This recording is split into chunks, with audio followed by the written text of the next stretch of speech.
नमस्ते मेरे प्यारे साथियों, हेलो राम राम। जिनका पेपर है PS06 का, उनके लिए ये वीडियो मोस्ट इम्पोर्टेंट है। इन वीडियो को देखने के बाद आपके एग्ज़ाम के अंदर एक भी क्वेश्चन इन वीडियो के बाद से नहीं आएगा, ये मैं आपसे वादा करता हूँ। इस वीडियो के अंदर हम आपके 15 लेसन की समरी समझेंगे। उसके बाद मैं आपको एक मॉडल पेपर दूंगा, सारे के सारे क्वेश्चन उन्हीं में से आने हैं। 15 लेसन को समझ लो एकदम आसान तरीके से। इस तरीके से समझाऊंगा जैसे एक छोटे बच्चे को ABCD सिखाते हैं, जैसे उसको ज़िंदगी भर याद रहती है, वैसे ही आपको ये बातें याद रहने वाली है। इस वीडियो के अंदर हम 5 अध्यायों का संक्षेप समझेंगे और आज के दिन एक एक करके इस सीरीज़ के सिर्फ 3 वीडियो देख लेना।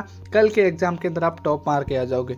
अगर टॉप मार के नहीं आते हो तो वापस आके इस चैनल को अनसब्सक्राइब कर देना। अभी के लिए सब्सक्राइब करके घंटी को दबा के ऑल पर सेट कर लेना।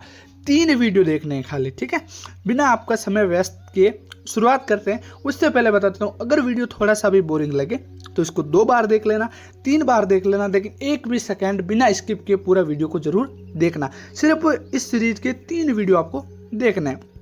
ये भाग 1 है। शाम तक मैं आपकी पूरी की पूरी वीडियो डाल दूंगा, तीनों की तीनों। पहला है आपका अंतर्राष्ट्रीय संबंधों की अवधारणाएं।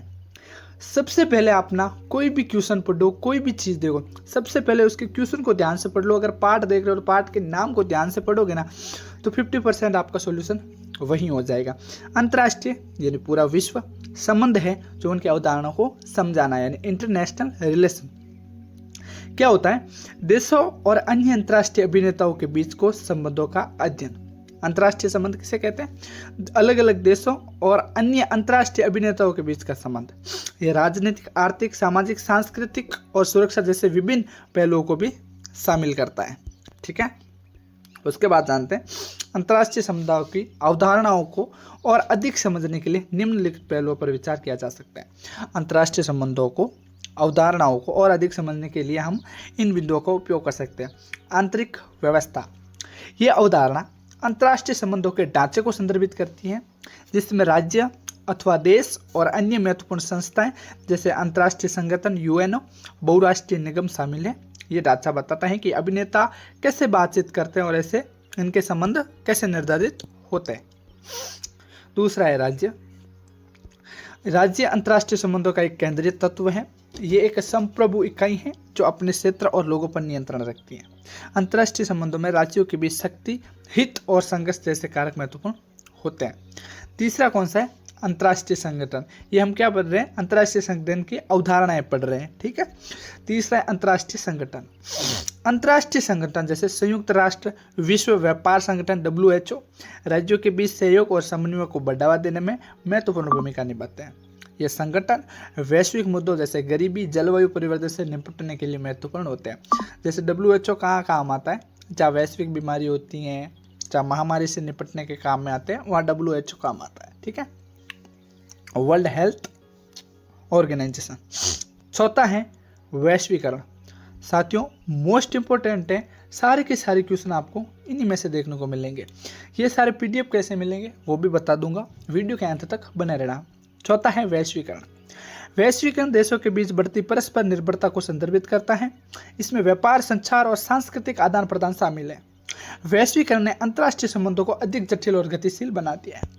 वैश्वीकरण ने बाहर की चीज़ों को यहाँ पे लाके बेचना, सांस्कृतिक चीज़ें भी हमने आयात की हैं, आर्थिक चीज़ें भी हमने आयात की हैं, सामाजिक चीज़ें भी हमने आयात की हैं, पॉलिटिकल थिंकिंग भी हमने बाहर के देशों से ली है, ठीक है। 6वां है सुरक्षा। अंतर्राष्ट्रीय संबंधों में सुरक्षा एक प्रमुख चिंता का विषय है। क्या साथियों? अंतर्राष्ट्रीय संबंधों में सुरक्षा एक प्रमुख चिंता है। इसमें युद्ध, आतंकवाद और परमाणु प्रसार जैसे मुद्दे शामिल हैं।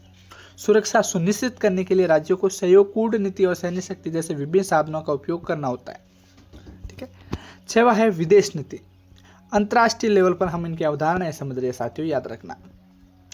प्रत्येक राज्य की अपनी विदेश नीति होती है, प्रत्येक देश की अपनी एक विदेश नीति होती है।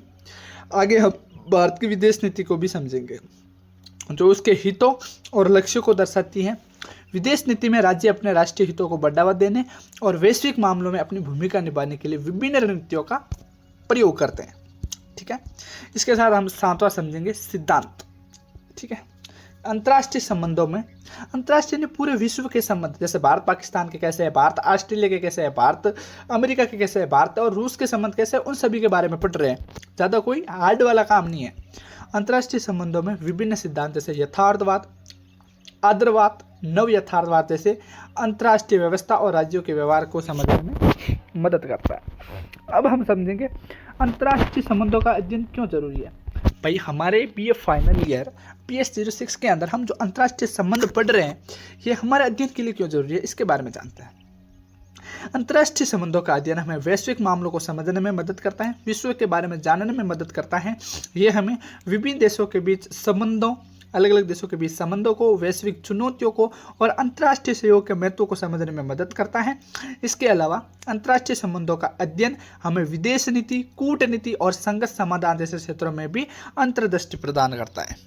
ठीक है, उसके बाद हम समझते हैं आपके हिसाब से मोस्ट इंपोर्टेंट जो बीए फाइनल ईयर है जो पढ़ रहे हैं छात्र, उनके लिए मोस्ट इंपोर्टेंट है कि राष्ट्रों के बीच राजनीतिक, आर्थिक, सामाजिक और सांस्कृतिक संबंधों का अध्ययन है, वो है अंतर्राष्ट्रीय संबंध। इसमें विभिन्न देशों के बीच सहयोग और संघर्ष, अंतर्राष्ट्रीय संगठनों की भूमिका और वैश्विक मुद्दों जैसे शांति, सुरक्षा और विकास का विश्लेषण शामिल है। अब हम उसको थोड़ा और बढ़ा चढ़ाकर समझते हैं कि अंतर्राष्ट्रीय संबंधों की अवधारणा और क्या क्या है। पहले भी हमने पढ़ ली थी और उसके बाद में हम थोड़ा एक संक्षेप के अंदर और पढ़ लेते हैं। राष्ट्र राज्य, अंतर्राष्ट्रीय संबंधों का केंद्र राष्ट्र राज्य है, जो संप्रभु इकाइयों और अंतर्राष्ट्रीय व्यवस्था में महत्वपूर्ण भूमिका निभाते हैं। अंतर्राष्ट्रीय व्यवस्था, ये राष्ट्र राज्यों के बीच संबंधों का एक ढांचा है जिसमें अंतर्राष्ट्रीय कानून, संगठन और मानदंड शामिल होते हैं। तीसरा है अंतर्राष्ट्रीय राजनीति, ये सब अंतर्राष्ट्रीय लेवल की बातें हो रही है। समझ में नहीं आए, वीडियो बोरिंग लगे तो दोबारा देखना, एकदम ध्यान से पढ़ना। इसका PDF कैसा मिलेगा वो मैं आपको बताता हूँ। अंतर्राष्ट्रीय राजनीति, ये राष्ट्रों के बीच शक्ति, संघर्ष और सहयोग का अध्ययन है जो अक्सर राष्ट्रीय हितों और विदेश नीति के संदर्भ में होता रहता है। इसके बाद अंतर्राष्ट्रीय संगठन, संयुक्त राष्ट्र, विश्व व्यापार संगठन जैसे संगठन अंतर्राष्ट्रीय सहयोग और वैश्विक शासन में महत्वपूर्ण भूमिका निभाते हैं। पांचवा है वैश्वीकरण, ये विभिन्न देशों के बीच बढ़ती अंतर्निर्भरता और संपर्क की प्रक्रिया है जो अंतर्राष्ट्रीय संबंधों को प्रभावित करती है।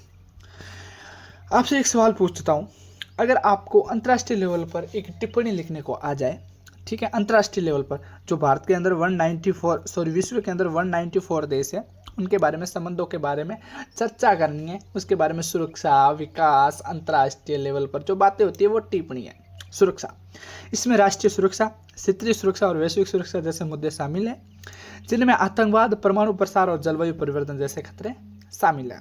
विकास, अंतर्राष्ट्रीय संबंध विकासशील देशों की आर्थिक और सामाजिक प्रगति में भूमिका निभाते हैं, जिसमें सहायता, व्यापार और निवेश शामिल है।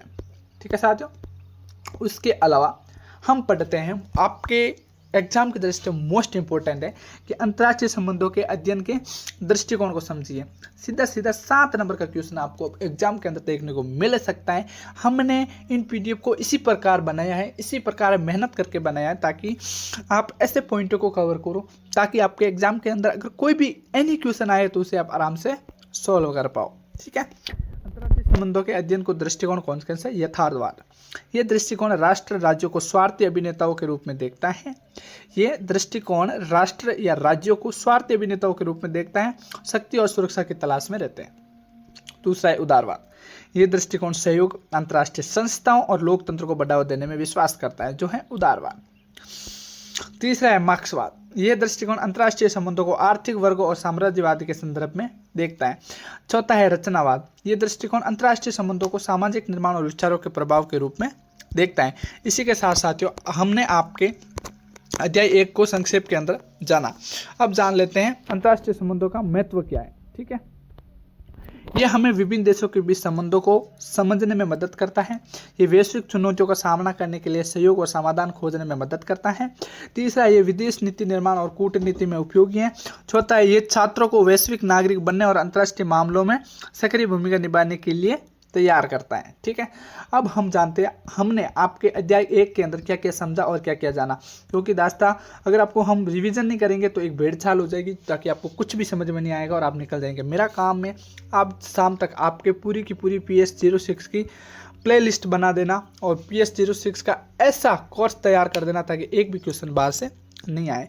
अंतर्राष्ट्रीय संबंधों की अवधारणा के लिए हमने क्या क्या जाना? सबसे पहले हमने इनकी मेन पहलुओं को जाना, मेन बिंदुओं को जाना, जिसमें अंतर्राष्ट्रीय व्यवस्था शामिल थी, राज्य के बारे में हमने जाना था, एंड उसके बाद अंतर्राष्ट्रीय संगठन के बारे में जाना, फिर वैश्वीकरण के बारे में जाना, फिर सुरक्षा के बारे में जाना, फिर विदेश नीति के बारे में जाना था, फिर सिद्धांत के बारे में जाना था, और फिर हमने जाना कि अंतर्राष्ट्रीय संबंधों का अध्ययन क्यों महत्वपूर्ण है, विशेषकर हमारे लिए और BA फाइनल ईयर स्टूडेंट्स के लिए। फिर हमने क्या किया, अंतर्राष्ट्रीय संबंधों की अवधारणा को समझा शॉर्ट रूप में, राष्ट्र राज्य के बारे में, अंतर्राष्ट्रीय व्यवस्था के रूप में, अंतर्राष्ट्रीय रणनीति के रूप में, अंतर्राष्ट्रीय संगठन को, फिर वैश्वीकरण को समझा, सुरक्षा, विकास, और फिर हमने अंतर्राष्ट्रीय संबंधों के अध्ययन के दृष्टिकोण को समझा। तो मुख्य रूप से 4 दृष्टिकोण है। ये 7 नंबर का क्वेश्चन छप चुका है, इसको भी आराम से पढ़ लेना। अब आपको बताता हूँ अंतर्राष्ट्रीय संबंधों का महत्व जाना था। अब हम जानेंगे आपके पार्ट 2 के बारे में। पार्ट 2 है अंतर्राष्ट्रीय संबंधों का ऐतिहासिक परिप्रेक्ष्य। ठीक, पहले क्या जाना हमने, अंतर्राष्ट्रीय संबंधों की अवधारणा साधनी थी। अब इनका इतिहास जानेंगे। ठीक है, कब से कब तक, 1945 से लेकर 1989 तक जानेंगे। ठीक है, 1945 से 1989 तक अंतर्राष्ट्रीय संबंध शीत युद्ध के इर्द गिर्द घूमता रहा। इन इतने सालों के अंदर शीत युद्ध के इर्द गिर्द घूमता रहा। जैसे शीत युद्ध का अंत कब हुआ, जब सोवियत संघ बिखर गया था, जिसमें 2 महाशक्तियां संयुक्त राज्य अमेरिका और सोवियत संघ के बीच विचारात्मक, राजनीतिक और सैन्य संघर्ष शामिल था। इस अवधि में परमाणु हथियारों की होड़ और शीत युद्ध के छह युद्ध और एशिया और अफ्रीका में उपनिवेश का अंत भी देखा गया। मुख्य रूप से ये पार्ट अपन को क्या दर्शाता है, अपन यहीं से समझ लेते हैं, फिर आगे बढ़ते हैं। ऐसे समझ लेंगे ना एक बच्चे की तरह, ताकि आगे जो भी होना हमें कोई भी तकलीफ ना हो समझने के लिए। देखो, ये 1945 से 1989 के बीच का जो वर्णन है वो बताता है। इनके बीच मुख्य रूप से एक शीत युद्ध हुआ था। शीत युद्ध किनके बीच हुआ था, रशिया और संयुक्त राज्य अमेरिका और सोवियत संघ के बीच हुआ था। ये एक लाइन थी, भूमि विवाद था। यहाँ पर अमेरिका खड़ा था, यहाँ पे सोवियत संघ खड़ा था। इन दोनों के बीच विचारात्मक लड़ाइयाँ हो रही थी। उन्होंने नहीं तो परमाणु अटैक इनने किया, नहीं इधर से हुआ, मतलब अटैक कोई नहीं हुआ, सिर्फ राजनीतिक और विचारात्मक युद्ध होता रहा। अंत में 1991 के अंदर जब सोवियत संघ टूट गया, तब इस युद्ध का अंत हुआ एंड फिर UNO की स्थापना हुई। ठीक है, अब जानते हैं इनकी मुख्य विशेषताएं क्या क्या है। ठीक, शीत युद्ध किसकी, 1945 से 1989 तक के बीच का वर्णन जानते हैं। ठीक है, मोस्ट इंपॉर्टेंट है साथियों, यही आपके एग्जाम के अंदर आने वाला है। बस थोड़ा टाइम निकालोगे, पर पूरे साल नहीं पढ़े और आप इसे अब संक्षेप में नहीं समझोगे तो फिर आप कैसे जान पाओगे। इसे समझना होगा आपको संक्षेप के अंदर, वीडियो को पूरा देखना होगा। जहाँ समझ में नहीं आए वहाँ पॉज करके 2-3 बार वीडियो को देखो, ताकि आप समझ के जाओ। आज ही के दिन आपकी पूरी की पूरी तैयारी करवा दूंगा। बस आज का दिन मेरे को दे दो, सिर्फ 3 वीडियो सीरीज के देख लो। ठीक है, मॉडल पेपर कैसे मिलेगा वो भी आपको बताता हूँ, शांति रखो, वीडियो के बीच में बताता हूँ। ठीक है, मुख्य विशेषताएं कौन कौन सी हैं। शीत युद्ध, द्वितीय विश्व युद्ध के बाद दुनिया 2 विचारात्मक खेमों में विभाजित हो गए। तो दूसरा विश्व युद्ध था, उसमें दुनिया 2 भागों में विभाजित हो गई। एक तरफ थी पूंजीवादी और दूसरी थी साम्यवादी। पूंजीवादी और साम्यवादी क्या होती, पूंजीवादी विकसित देश थे जो पैसों मतलब विकसित औद्योगिक क्षेत्र में ज़्यादा विश्वास करते थे। साम्यवादी समाज के हित में कार्य करते थे, वो बोलते थे कि सरकार के संसाधनों का समाज का अधिकार हो। दूसरा था परमाणु युग। शीत युद्ध के दौरान परमाणु हथियारों की होड़ तेज हो गई, जिससे वैश्विक विनाश का खतरा मंडराता रहता है। तीसरा है विउपनिवेशीकरण। एशिया और अफ्रीका में राष्ट्रवाद और स्वतंत्रता आंदोलनों का उदय हुआ। एशिया जैसे अपने भारत भी आज़ाद हुआ था, पाकिस्तान भी आज़ाद हुआ था, तो इन नए स्वतंत्र देशों का उदय हुआ, जिससे कई उपनिवेशों को स्वतंत्रता मिली। जो गुलाम देश थे उनको आज़ादी मिली। चौथा है अंतर्राष्ट्रीय संगठन। संयुक्त राष्ट्र और अन्य अंतर्राष्ट्रीय संगठनों की स्थापना हुई। संयुक्त राष्ट्र की भी 1991 के अंदर जब सोवियत संघ बिखरा, तब संयुक्त राष्ट्र की स्थापना हुई। भाई समस्त राष्ट्र है वो अपना एक परिवार है, वसुधैव कुटुंबकम। इसके बारे में भी हम आगे बढ़ेंगे। स्थापना हुई, लेकिन शीत युद्ध के कारण वे अक्सर प्रभावी ढंग से काम करने में विफल रहे। दूसरा था क्षेत्रीय संघर्ष। शीत युद्ध के दौरान कई क्षेत्रीय संघर्ष हुए, जैसे कोरिया युद्ध और वियतनाम युद्ध, 2 महाशक्तियों के बीच युद्ध के रूप में लड़े गए। ठीक है, कोरिया युद्ध किसकी तरफ से, रूस की तरफ से, और वियतनाम युद्ध किसकी तरफ से था, अमेरिका तरफ से। ये दोनों खुले तौर पर नहीं लड़े, लेकिन अलग अलग देशों को लेकर उन्होंने लड़ाइयाँ की थी। चौथा है आर्थिक विकास। 1960 और 1970 के दशक में कई देशों ने आर्थिक विकास का अनुभव किया, लेकिन विकासशील देशों और विकसित देशों के बीच आर्थिक असमानताएं बढ़ती गई। ठीक है, अब जानते हैं 1945 से 1989 की अवधि में अंतर्राष्ट्रीय संबंधों की मुख्य विशेषताएं क्या है। पहला था शीत युद्ध। 1945 से 89 तक दुनिया संयुक्त राज्य अमेरिका और सोवियत संघ के बीच एक शीत युद्ध में उलझी रही, जो विचारात्मक, राजनीतिक विचारात्मक, राजनीतिक और सैन्य प्रतिष्ठा का दौरा। दूसरा परमाणु निशस्त्रीकरण, मतलब परमाणु की होड़ बढ़ गई और परमाणु हथियार ज़्यादा से ज़्यादा बनाने लगे। तीसरा था निरुपजीकरण यानी नए राष्ट्रों का उदय हुआ। चौथा है वैश्वीकरण, इससे अंतर्राष्ट्रीय समृद्धि, अंतर्राष्ट्रीय व्यापार और निवेश में वृद्धि हुई। ठीक है, उसके बाद था क्षेत्रीय संघर्ष, जिसके बारे में शीत युद्ध चला था क्षेत्र के बारे में, कोरिया और वियतनाम के बारे में। फिर अंतर्राष्ट्रीय संगठन की स्थापना हुई संयुक्त राष्ट्र संघ की, और उसके बाद विकास देशहीनों की क्या भूमिका रही। विकासशील देश थे जो अंतर्राष्ट्रीय राजनीति में अधिक सक्रिय भूमिका निभानी शुरू कर दी, खासकर गुटनिरपेक्ष आंदोलन बनाने शुरू कर दिए। इसमें पहल भारत ने ही की थी। और निष्कर्ष क्या निकलता है इन सब का, 1945 से 1989 तक अंतर्राष्ट्रीय संबंध शीत युद्ध, परमाणु हथियारों की होड़, व्युपनिशीकरण और वैश्वीकरण जैसी महत्वपूर्ण घटनाओं से प्रभावित हैं। इन घटनाओं ने अंतर्राष्ट्रीय व्यवस्था, शक्ति संतुलन और राज्यों को व्यवहार को बदल दिया है। अब क्या क्या जानने को मिलता है पूरे पाठ का सारांश 1945 से 89 तक आपको क्या समझना है। अंतर्राष्ट्रीय संबंध के रूप में शीत युद्ध को पढ़ना है, तो हमने पढ़ लिया। शीत युद्ध क्या था, परमाणु हथियारों की होड़ बढ़ गई दूसरे विश्व युद्ध के बाद, नए राष्ट्रों का उदय हुआ और वैश्वीकरण जैसी घटनाओं को प्रभावित किया और वैश्वीकरण का उदय हुआ। ठीक है, इस पार्ट के बारे में हमने क्या क्या पढ़ा एक बार निष्कर्ष से जान लेते हैं। मोस्ट इंपोर्टेंट हमने पढ़ा इसके बारे में, उनकी मुख्य विशेषता शीत युद्ध थी, परमाणु युग था, नए राष्ट्रों का उदय हुआ था और अंतर्राष्ट्रीय संगठनों को प्रभावी ढंग से हमने समझा था। क्षेत्रीय संघर्ष को समझा, आर्थिक विकास समझा एंड इनकी प्रमुख मुख्य विशेषताओं के बारे में समझा। यही है, ये आपका यहीं पे पाठ होता है पूरा कंप्लीट। ठीक है, अब हम बात करते हैं तीसरे अध्याय के बारे में। आपका तीसरा अध्याय है अंतर्राष्ट्रीय संबंधों का वर्तमान परिप्रेक्ष्य। ठीक है, अंतर्राष्ट्रीय संबंधों को तो हमने पढ़ ही लिया था, पिछले 2 पार्ट से पढ़ते ही आ रहे हैं। अब हम समझेंगे 1989 से आज तक। पहले हमने क्या पढ़ा था, 1945 से 1989 तक पढ़ा था, अब 1989 से आज तक पढ़ते हैं। 1989 से वर्तमान तक अंतर्राष्ट्रीय संबंध IR का मतलब पूरे क्या होता है, अंतर्राष्ट्रीय रिजोल्यूशन और महत्वपूर्ण बदलाव हुए। शीत युद्ध की समाप्ति, वैश्वीकरण का उदय। शीत युद्ध की समाप्ति हो गई, वैश्वीकरण का उदय हो गया और विभिन्न क्षेत्रीय और वैश्विक चुनौतियों ने IR के परिदृश्य को बदल दिया। ठीक है, अब हम जानेंगे 1889 के बाद अंतर्राष्ट्रीय संबंधों में प्रमुख बदलाव। ठीक है, 89 के बाद अंतर्राष्ट्रीय संबंधों में प्रमुख कौन से बदलाव हुए थे। पहला था शीत युद्ध का अंत। 1989 में बर्लिन की दीवार के गिरने और 1991 में सोवियत संघ के विघटन के साथ शीत युद्ध की समाप्ति हो गई। इसने एक ध्रुवीय विश्व व्यवस्था की स्थापना की, जिसमें संयुक्त राज्य अमेरिका प्रमुख शक्ति के रूप में उभरा। मोस्ट इंपोर्टेंट आपके लिए जानने योग्य बातें हैं। 7 नंबर का क्वेश्चन सीधा सीधा छप सकता है आपके एग्जाम के अंदर कि शीत युद्ध क्या था और एक ध्रुवीय और द्विध्रुवीय विश्व व्यवस्था क्या थी। तो सबसे पहले बता देता हूँ, द्विध्रुवीय विश्व व्यवस्था ये थी, एक तो पूंजीवादी और एक साम्यवादी। एक सोवियत संघ और संयुक्त राज्य अमेरिका, इन दोनों के बीच टकराव चलता था, तो दुनिया है ना 2 खेमों में बट गई थी। वो तो था द्विध्रुवीय, और एक ध्रुवीय क्या था, संघ जो राष्ट्र संघ है उसकी स्थापना हुई थी वो। ठीक है, शीत युद्ध के बारे में हमने जान लिया। अब जानते हैं वैश्वीकरण का उदय। वैश्वीकरण ने देशों के बीच आर्थिक, सामाजिक और सांस्कृतिक संबंधों को पहले से कहीं अधिक बढ़ा दिया।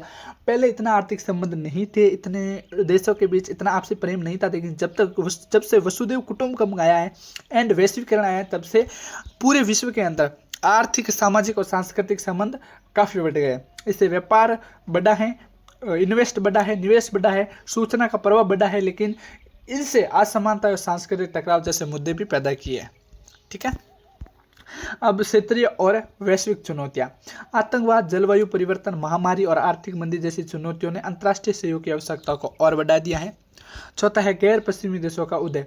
चीन, भारत और ब्राजील जैसे गैर पश्चिमी देशों का आर्थिक और राजनीतिक प्रभाव बढ़ा है, जिससे बहुध्रुवीय विश्व व्यवस्था, मल्टीपोल वर्ल्ड ऑर्डर की ओर बढ़ता चला जा रहा है। ठीक है, 6वां है अंतर्राष्ट्रीय संगठनों की भूमिका। संयुक्त राष्ट्र, विश्व व्यापार संगठन और अंतर्राष्ट्रीय मुद्रा कोष जैसे अंतर्राष्ट्रीय संगठनों की भूमिका महत्वपूर्ण हो गई है, लेकिन उनकी प्रभावशीलता और वैधता पर सवाल भी उठाए जा रहे हैं।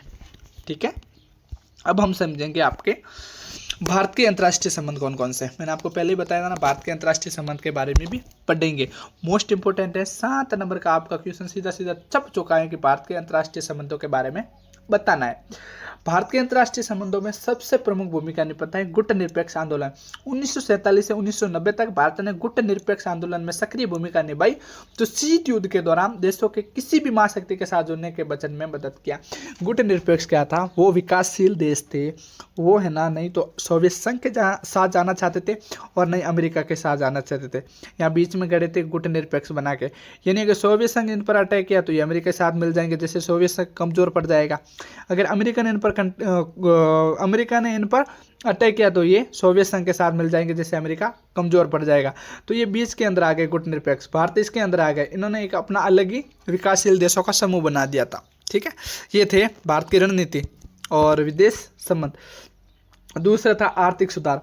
1991 के बाद भारत ने आर्थिक सुधारों को अपनाया, जिससे देशों की अर्थव्यवस्था में तेजी आई और अंतर्राष्ट्रीय व्यापार और निवेश में भारत की भूमिका बढ़ी। बहुपक्षीय मंचों में भागीदारी। भारत ने संयुक्त राष्ट्र G20, जो कि अभी मोदी जी जाके मिल के आए थे, और ब्रिक्स जैसे विभिन्न बहुपक्षीय मंचों में सक्रिय भूमिका निभाई थी। क्षेत्रीय सहयोग। भारत ने सार्क, मोस्ट वेरी इंपॉर्टेंट है, सार्क के बारे में जरूर से पढ़ के जाना। अभी हम बताते हैं, सार्क के बारे में भी पढ़ेंगे। सार्क क्या था? दक्षिण एशियाई संधि संगठन, जो भारत ने 7 अपने पड़ोसी राज्यों को मिलकर बनाया था सार्क को। ठीक है, क्षेत्रीय संगठन के माध्यम से अपने पड़ोसी देशों के साथ सहयोग को बढ़ावा दिया, मोस्ट इंपॉर्टेंट है। और सुरक्षा। भारत अपनी सुरक्षित चिंताओं को लेकर चिंतित है, खासकर चीन और पाकिस्तान के चलते सीमा विवादों के मध्य। ये इनके अंतर्राष्ट्रीय संबंध है। अब हम पढ़ते हैं इस पाठ का पूरा निष्कर्ष, निचोड़। 1989 के बाद अंतर्राष्ट्रीय संबंधों में महत्वपूर्ण बदलाव हुए हैं, जिनमें शीत युद्ध का अंत, वैश्वीकरण का उदय और गैर पश्चिमी देशों का उदय शामिल है। भारत ने इन परिवर्तनों के बीच अपनी विदेश नीति को समायोजित किया है और क्षेत्रीय और वैश्विक मंचों में अपनी भूमिका को मजबूत किया है। ठीक है साथियों, इसी के साथ हमने आपका तीसरा अध्याय कंप्लीट किया। अब हम तीसरा अध्याय पढ़ तो लिया, इसके बारे में क्या क्या समझा, क्या क्या जाना, आपको पता है? नहीं पता है ना, भूल गए ना? अभी बताता हूँ। अंतर्राष्ट्रीय संबंधों को पढ़ना है 1989 से आज तक, और दूसरे अध्याय के अंदर हमने पढ़ा था 1947 से 89 तक। उससे पहले हमने अंतर्राष्ट्रीय संबंधों के बारे में पढ़ा था। ठीक है, अब हम इस पाठ के अंदर हमने 1989 के बाद अंतर्राष्ट्रीय संबंधों में पढ़ा था। शीत युद्ध का अंत हो गया था, वैश्वीकरण का उदय हो गया था, क्षेत्रीय और वैश्विक चुनौतियों के बारे में पढ़ा, गैर पश्चिमी देशों का उदय, जो हमारा ये पश्चिमी देश है भारत, चीन वगैरह के, उनके उदय हुआ था, अंतर्राष्ट्रीय संगठनों की भूमिका बताई थी हमने। और उसके बाद हमने भारत के अंतर्राष्ट्रीय संबंध कैसे हैं, गुटनिरपेक्षता आंदोलन के बारे में पढ़ा, आर्थिक सुधार के बारे में पढ़ा, बहुपक्षीय मंचों के भागीदारी के बारे में पढ़ा, क्षेत्रीय सहयोग के बारे में पढ़ा, जो 7 देश मिलकर बने हैं। कौन कौन से? भारत, पाकिस्तान, बांग्लादेश, अफगानिस्तान, नेपाल, भूटान एंड श्रीलंका। ये 7 देश मिलकर सार्क की स्थापना की।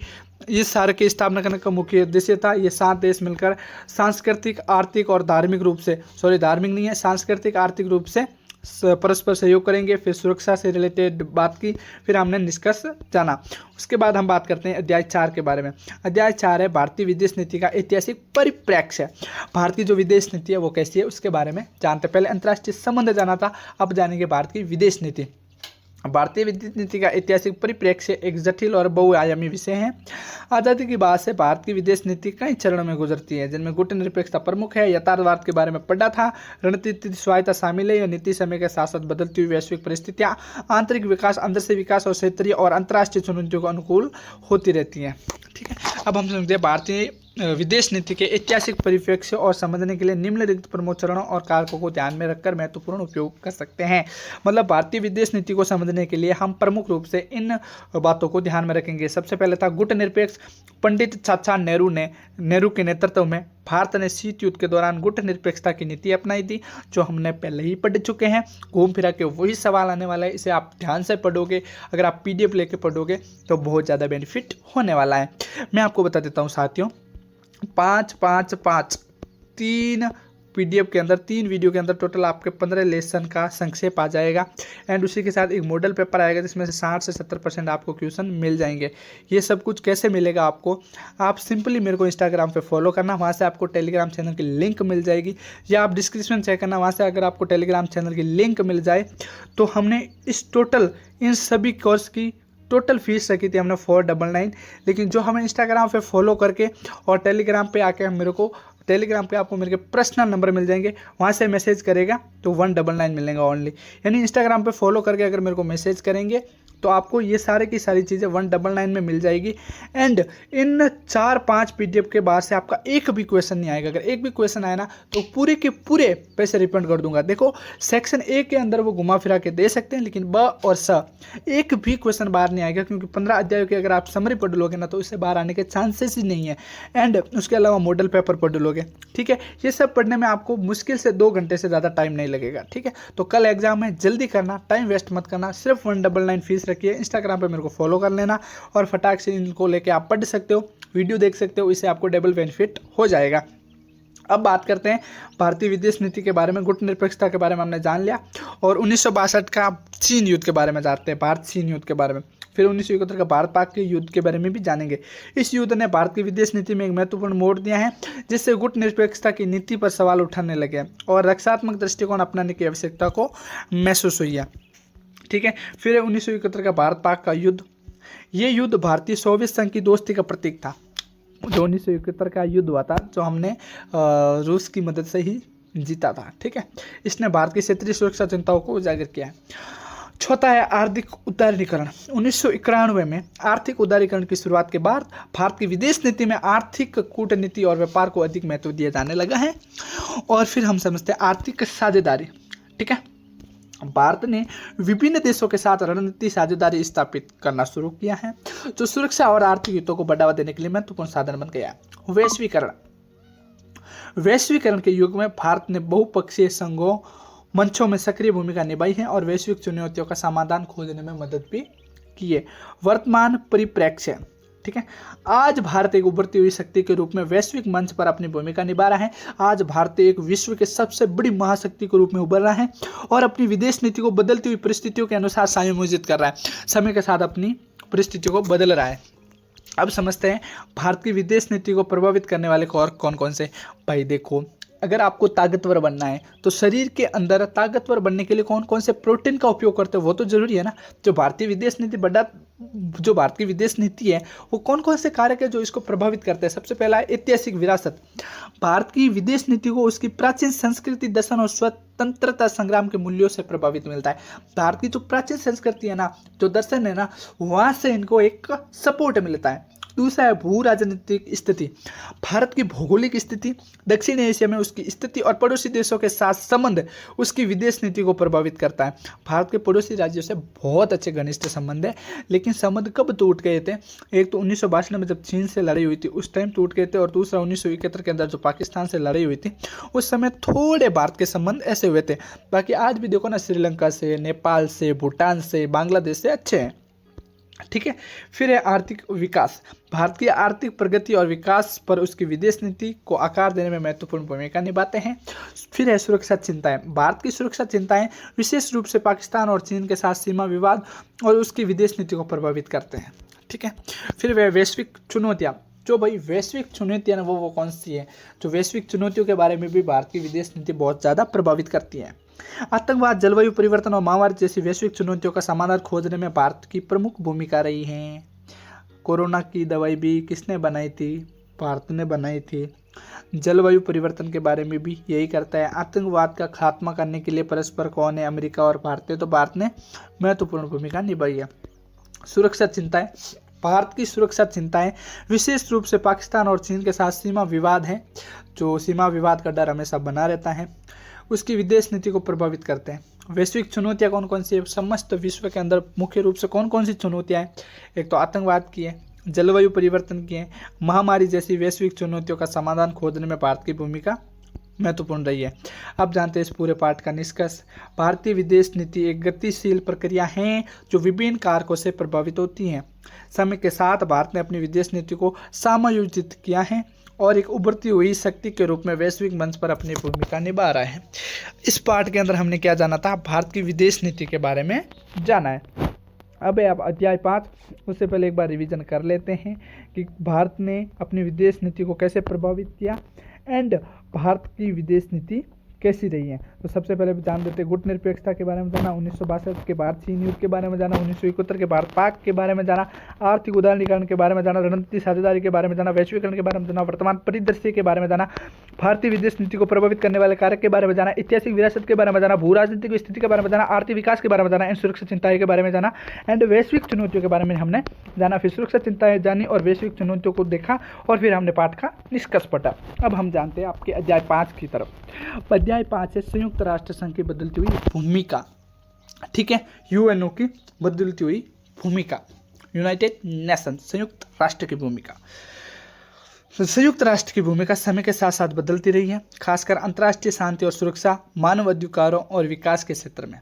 शीत युद्ध के दौरान संयुक्त राष्ट्र 2 ध्रुवों के बीच विभाजित था।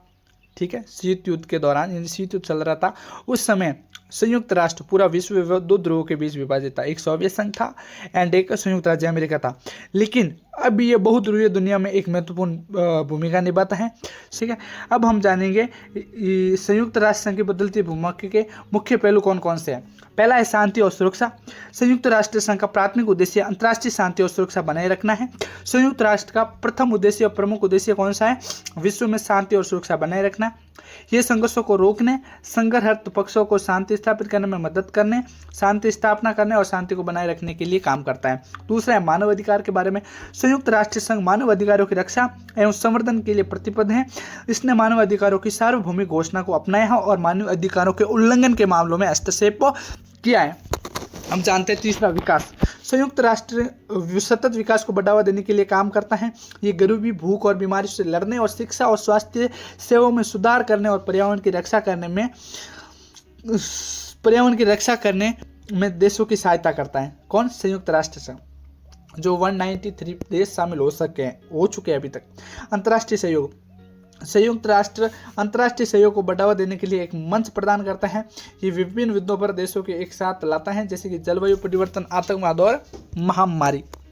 अब समझते हैं। और सुधार, यानी अंतर्राष्ट्रीय संगठन क्या काम करता है? संयुक्त राष्ट्र में सुधार की आवश्यकता है ताकि ये बदलती दुनिया को चुनौतियों का सामना कर सके।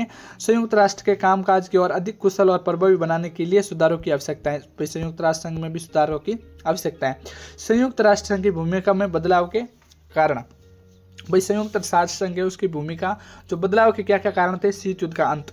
शीत युद्ध के अंत ने संयुक्त राष्ट्र के लिए एक नई भूमिका निभाई, क्योंकि ये 2 महाशक्तियों के बीच से विभाजित नहीं रहा। ठीक है। दूसरा था वैश्वीकरण। वैश्वीकरण ने अंतर्राष्ट्रीय सहयोग की आवश्यकता को बढ़ा दिया और संयुक्त राष्ट्र इस सहयोग को सुविधाजनक बनाने में महत्वपूर्ण भूमिका निभाता है। तीसरा था सुरक्षा खतरों का उदय। आतंकवाद, जलवायु परिवर्तन और महामारी जैसे नए सुरक्षा खतरों ने संयुक्त राष्ट्र की भूमिका को और अधिक महत्वपूर्ण बना दिया। चौथा है विकासशील देशों की बढ़ती भूमिका। विकासशील देशों की बढ़ती भूमिका ने संयुक्त राष्ट्र संघ के कामकाजों में बदलाव की मांग की है। अब जानते हैं निष्कर्ष। ठीक है, 5वें अध्याय का। संयुक्त राष्ट्र संघ एक महत्वपूर्ण वैश्विक संगठन है, पूरे विश्व का संगठन है जो अंतर्राष्ट्रीय शांति और सुरक्षा और मानव अधिकारों और विकास के लिए काम करता है। इसकी भूमिका समय के साथ साथ बदलती रहती है और ये बदलती दुनिया चुनौतियों का सामना करने के लिए महत्वपूर्ण अनुकूल करना जारी रखता है। अब साथियों, अगर आपको ये PDF चाहिए, इसी प्रकार 2 और PDF 5 पाठों का सारांश चाहिए, टोटल 15 अध्यायों की समरी चाहिए, प्लस आपको मॉडल पेपर चाहिए और मॉडल पेपर के आंसर की भी चाहिए। टोटल 5 PDF की कीमत होती है 399 रुपीज़। लेकिन आप मुझे इंस्टा पर फॉलो करके और टेलीग्राम चैनल से जुड़कर पर्सनल रूप से मैसेज करते हो तो ये आपको सब मिल जाएगा सिर्फ और सिर्फ 199 के अंदर। सीमित से फटाफट से इसे खरीद सकते हो, नहीं तो इस वीडियो को 3-4 बार देख लेना, आपका काम हो जाएगा। जय श्री राम, जय हिंद, जय भारत।